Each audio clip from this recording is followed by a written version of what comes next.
नमस्कार विद्यार्थी मित्रांनो, समजा एखाद्या विद्यार्थ्याचं जे काही एलिजिबिलिटी आहे किंवा पात्रता आहे ही पहिलीपासून 10वी पर्यंत किंवा 12वी पर्यंत असेल, किंवा एखाद्या विद्यार्थ्याची 6वी पासून 10वी पर्यंत किंवा 12वी पर्यंत असेल, किंवा एखाद्या विद्यार्थ्याची पहिली पासून 8वी पर्यंत असेल आणि एकाच जिल्हा परिषदेमध्ये त्याचं पहिली ते 5वी साठी सुद्धा सिलेक्शन होऊ शकतं, म्हणजे त्याचीही जागा आहे. त्याच्यानंतर 6वी ते 8वी समजा त्याचं मराठी माध्यमामधून शिक्षण झालेलं असेल किंवा मराठी विषय फायनल इयरला असेल तर मराठीची सुद्धा जागा आहे.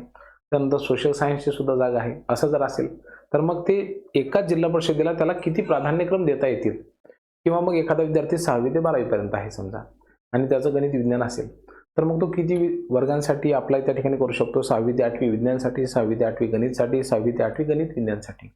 मग पुन्हा जर 9वी 10वी असेल तर त्या ठिकाणी सुद्धा पुन्हा 9वी 10वी गणित, 9वी 10वी विज्ञान आणि 9वी 10वी गणित विज्ञान. 11वी 12वीची सुद्धा जागा असू शकते. मग अशा परिस्थितीमध्ये विद्यार्थ्यांच्या मनामध्ये प्राधान्यक्रम देताना गोंधळ निर्माण होऊ शकतो. तो गोंधळ तुमच्या मनामध्ये निर्माण होऊ नये म्हणून अत्यंत सविस्तर अशी माहिती या व्हिडिओच्या माध्यमातून मी तुम्हाला देण्याचा प्रयत्न करणार आहे. म्हणजे आपल्या मनामध्ये एकाच जिल्हा परिषदेला साधारणतः किती प्राधान्यक्रम द्यायचे आणि आपले जे 100 प्राधान्यक्रम आपल्याला द्यायचे आहेत त्याचं अत्यंत चांगला हिशोब किंवा त्याची गोळाबेरीज ही व्यवस्थित आली पाहिजे, जेणेकरून आपली निवड होईल. अशा पद्धतीची ही माहिती तुम्हाला 100% सांगणार आहे या व्हिडिओच्या माध्यमातून. ही माहिती तुम्हा सर्वांसाठी अत्यंत उपयुक्त अशी राहील मला असं तरी वाटते. त्यामुळं कुठलाही वेळ न दवडता चला थेट मुद्द्याला हात घालूयात. ही माहिती 100% तुमच्या कामाची असल्याशिवाय राहणार नाही. विद्यार्थी मित्रांनो बघा, आपण एखाद्या उमेदवाराचं एक एज्युकेशन क्वालिफिकेशन असं घेऊयात की समजा त्याचं D.Ed झालेलं आहे, ठीक आहे, त्याचं B.Ed सुद्धा झालेलं आहे, ठीक आहे, त्याचं BA सुद्धा झालेलं आहे आणि MA सुद्धा झालेला आहे, ठीक आहे. तो फर्स्ट पेपर सुद्धा पास आहे, तो सेकंड पेपर सुद्धा पास आहे, तो सगळ्याच पदांसाठी एलिजिबल आहे. आता BAच्या ठिकाणी तुम्ही काय करा, BSc कन्सिडर करा. समजा एखादा विद्यार्थी BSc असू शकतो. MAच्या ठिकाणी तुम्ही काय कन्सिडर करा, MSc कन्सिडर करा, कारण की एखादा विद्यार्थी त्या ठिकाणी MSc सुद्धा पासआउट हा झालेला असू शकतो. बरोबर आहे. अशा पद्धतीने आपल्याकडे एवढी सगळी पदं आहेत किंवा एकाच विद्यार्थ्याकडे एवढी शैक्षणिक अर्हता आणि व्यावसायिक अर्हता आहे. मग त्याला जर समजा आपण एखादं उदाहरण घेऊयात, समजा जिल्हा परिषद पुणे या ठिकाणची जागा आलेल्या आहेत. मग ते किती जागा येतील, ठीक आहे, आपण त्यांची थोडीशी गोळाबेरीज करू आणि एकाच जिल्हा परिषदेला किती प्राधान्यक्रम या विद्यार्थ्याला जातील ते सुद्धा आपण चेकआउट करू. त्यानंतर मी तुम्हाला तुमच्या क्वालिफिकेशन नंतर त्याच्यानुसार सुद्धा सांगणार आहे बरं का. हे बघा, पहिली ते 5वी साठी या ठिकाणी एक प्राधान्यक्रम जाईल, ठीक आहे. दुसरा प्राधान्यक्रम कुठे जाईल, 6वी ते 8वी साठी. तिसरा प्राधान्यक्रम कुठे जाईल, समजा 9वी आणि 10वी साठी, ठीक आहे. होऊ शकते की त्याचा 11वी 12वी साठी सुद्धा जागा असू शकते, म्हणून आपण 11वी 12वी सुद्धा एक गृहीत धरूयात, ठीक आहे. अशा पद्धतीने आता जर या विद्यार्थ्याचं इंग्लिश पुन्हा मीडियम जर इंग्लिश असेल तर तो दोन्ही जागांसाठी एलिजिबल असू शकतो. म्हणजे 1 ते 5वीच्या मराठी जागेसाठी सुद्धा तो एलिजिबल आहे आणि 1 ते 5वीच्या इंग्लिश मीडियमसाठी सुद्धा तो पात्र आहे. म्हणजे या ठिकाणी त्याचे 2 प्राधान्यक्रम जाऊ शकतात, ठीक आहे. पुढे जर आपण आलो 6वी ते 8वी साठी तर त्याला 3 वर्षापैकी समजा असा एखादा विषय असू शकतो की मराठी असू शकतो आणि तो सामाजिक शास्त्रांसाठी सुद्धा एलिजिबल आहे. म्हणून या ठिकाणी त्याचे किती प्राधान्यक्रम जातील, 2, ठीक आहे. एक जाईल समजा मराठीसाठी किंवा लँग्वेजसाठी, ठीक आहे. आता लँग्वेज म्हटल्याच्या नंतर मराठी, हिंदी, इंग्रजी 3 पैकी एक कोणतंही आलं. आणि दुसरं म्हणजे काय, तर त्याचं सामाजिक शास्त्रासाठी जाईल एक जागा, ठीक आहे. म्हणजे या ठिकाणी सुद्धा किती प्राधान्यक्रम गेले, 2, ठीक आहे. आता फक्त मी मराठी माध्यमाचं सांगितलं.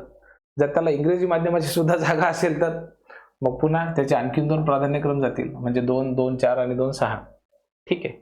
आता बघा, जर तुमचं BSc B.Ed झालेलं असेल आणि तुम्ही जर फक्त 6वी ते 8वी साठी एलिजिबल असाल आणि तुमचं इंग्लिशमधनं असेल किंवा मराठीमधनं असेल, फक्त मराठीमधनं जर एज्युकेशन झालेलं असेल तरी सुद्धा तुम्ही त्या ठिकाणी 3 पदांसाठी एलिजिबल असता, ठीक आहे. 6वी ते 8वी साठी, गणितासाठी, गणित विज्ञानासाठी, म्हणजे त्या ठिकाणी 2 प्राधान्यक्रम तुमचे त्या ठिकाणी गेलेत. आता 9वी 10वीचा आपण विचार करूयात. तर 9वी 10वी साठी सुद्धा या ठिकाणी तुम्ही पुन्हा 2-3 पदांसाठी एलिजिबल असू शकता. एक म्हणजे काय, तर तुमच्या लँग्वेजसाठी, ठीक आहे. दुसरं तुम्ही कशासाठी एलिजिबल असू शकता, तर सामाजिक शास्त्रांसाठी, ठीक आहे. तिसरं कशासाठी, तर तुम्हाला फायनल इयरला 3 पैकी कुठलाही विषय असू शकतो, इतिहास, राज्यशास्त्र, अर्थशास्त्र, समाजशास्त्र, याच्यापैकी एक जरी विषय असला तरी सुद्धा तुम्ही त्याच्यासाठी एलिजिबल राहता. मग कशासाठी तुम्ही एलिजिबल राहाल, या ठिकाणी इतिहाससाठी आणि भूगोलसाठी, बरोबर आहे की नाही. 2 पैकी एखादा असेल तर म्हणजे या ठिकाणी 3 जाऊ शकतात तुमचे प्राधान्यक्रम अशा पद्धतीने. म्हणजे एका जिल्हा परिषदेमध्ये वेगवेगळ्या पदांसाठी तुम्ही अशा पद्धतीने प्राधान्यक्रम देऊ शकता.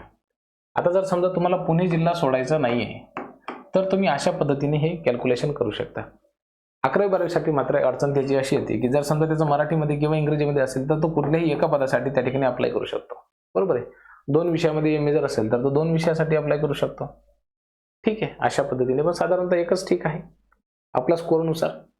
त्यामुळं अशा वेगवेगळे एकाच जिल्हा परिषदांमध्ये तुमचे एवढे प्राधान्यक्रम जाण्याची त्या ठिकाणी शक्यता आहे. म्हणून प्राधान्यक्रम देताना थोडासा विचारपूर्वकच आपण ह्या सगळ्या गोष्टींचा विचार केला पाहिजे असं मला तरी वाटतं. आता आपण काय करूयात की गणित आणि विज्ञान ज्यांचं असतं त्यांच्यासाठी एकंदरीत साधारणतः किती प्राधान्यक्रम लागतील त्यांचा विचार करूयात. आता ह्यामध्ये आपण काय करूयात की फक्त 6वी पासून 10वी पर्यंतचाच विचार करू म्हणजे आपल्या सगळ्या गोष्टी क्लिअर होतील. 6वी पासून 10वी पर्यंत ज्यावेळेला आपण प्राधान्यक्रम द्यायचे असतात तर ह्याचं कॅटेगरायझेशन कसं होईल बघा.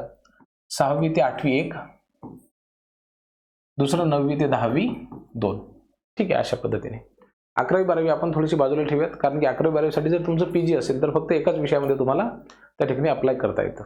ठीक आहे. मग आता आपण 6वी ते 8वीसाठी किती ऑप्शन असतील तुमच्याकडे. जर समजा तुमचा ग्रुप हा PCB असेल, ठीक आहे, तर तुम्ही फक्त विज्ञानसाठी इलिजिबल आहात. ठीक आहे, फक्त विज्ञानसाठी तुम्ही पात्र आहात. आणि जर समजा तुमचा ग्रुप PCM असेल तर तुम्ही त्या ठिकाणी गणितासाठी इलिजिबल आहात, त्यानंतर विज्ञानासाठी इलिजिबल आहात. ठीक आहे ना. याच्यामध्ये जर आपल्याला जर बघितलं तर आपल्याला गणित आणि विज्ञान हा जसा कॉम्बो पॅक मिळतो, गणित आणि विज्ञान या ठिकाणी अप्लाय करायला. 9वी-10वीचा जर विचार केला आपल्याला तर आपल्याला 3 त्या ठिकाणी संधी मिळतात. एक गणित, दुसरं म्हणजे विज्ञान आणि तिसरं जर आपण बघितलं तर ते कुठलं असतं गणित आणि विज्ञान. ठीक आहे. म्हणजे एकाच जिल्हा परिषदेमध्ये जर आपण गणित या विषयाचा विचार केला तर या ठिकाणी 6वी ते 8वीसाठी तुमचे 2 प्राधान्यक्रम जाऊ शकतात. जर समजा तुमचं BSc B.Ed हे PCM ग्रुपसह असेल तर, आणि जर PCB सह असेल तर तुमचं फक्त एकच जाईल. याच्यामध्ये जर समजा तुमचं इंग्रजी माध्यमामधून झालेलं असेल म्हणजे D.Ed आणि B.Ed साधारणतः, तर तुमचं एक मराठी जागेसाठी सुद्धा जाऊ शकतं, दुसरं सेमी इंग्लिशची जागा असेल त्याच्यासाठी सुद्धा जाऊ शकतं. म्हणजे 6वी ते 8वीच्या एकाच जागेसाठी एकाच जिल्हा परिषदेसाठी तुमचे 2 प्राधान्यक्रम त्या ठिकाणी जातील. ठीक आहे, 6वी ते 8वीसाठी. आता गणित विज्ञानचा जर विचार केला इकडे या ठिकाणी 9वी-10वीसाठी तर तुमचं BSc मॅथ्स सह जर असेल तर मात्र तुम्हाला एकाच ठिकाणी 9वी-10वीसाठी 3 प्राधान्यक्रम तुमचे जाऊ शकतात. म्हणजे हे झाले 3 आणि हे 2, 5. असं 6वी ते 8वीसाठी तुमचे MSc B.Ed असेल तर 5 प्राधान्यक्रम हे त्या ठिकाणी उपयोगात आणले जातील. ठीक आहे. याच्याही व्यतिरिक्त जर समजा 11वी-12वी असेल तर तो एक ॲड करा म्हणजे त्याच्यामध्ये +1 होईल अशा पद्धतीने. ठीक आहे. आता हे कशावरती डिपेंड आहे सगळं की पुन्हा तुम्हाला त्या ठिकाणी जागा किती आहेत एखाद्या विषयाच्या, त्यानुसार हे तुम्ही ठरवायचं की त्या ठिकाणी प्राधान्यक्रम आपण द्यायचा की नाही द्यायचा. हे मी तुम्हाला त्या कंडिशनमध्ये सांगितलेलं की ज्या वेळेला एखाद्या जिल्हा परिषदेमध्ये किंवा महानगरपालिकेमध्ये तुमच्या संबंधित विषयाच्या सगळ्या जागा आहेतच आणि तुमच्या प्रवर्गासाठी आहेत. ठीक आहे, तेव्हाच तुम्ही अशा पद्धतीने प्राधान्यक्रम देऊ शकता. तुमच्या प्रवर्गासाठी जर जागा नसतील किंवा त्या संबंधित विषयाच्या जागा जर कमी असतील तर तुम्ही त्या ठिकाणी प्राधान्यक्रम देणं टाळलं तरी सुद्धा चालेल, त्याच्यामध्ये काही एक अडचण नाही आहे. तुमच्या मनामध्ये जर या संदर्भामध्ये काही प्रश्न असतील तर ते कमेंट बॉक्समध्ये लिहायला अजिबात विसरू नका. खूप खूप धन्यवाद.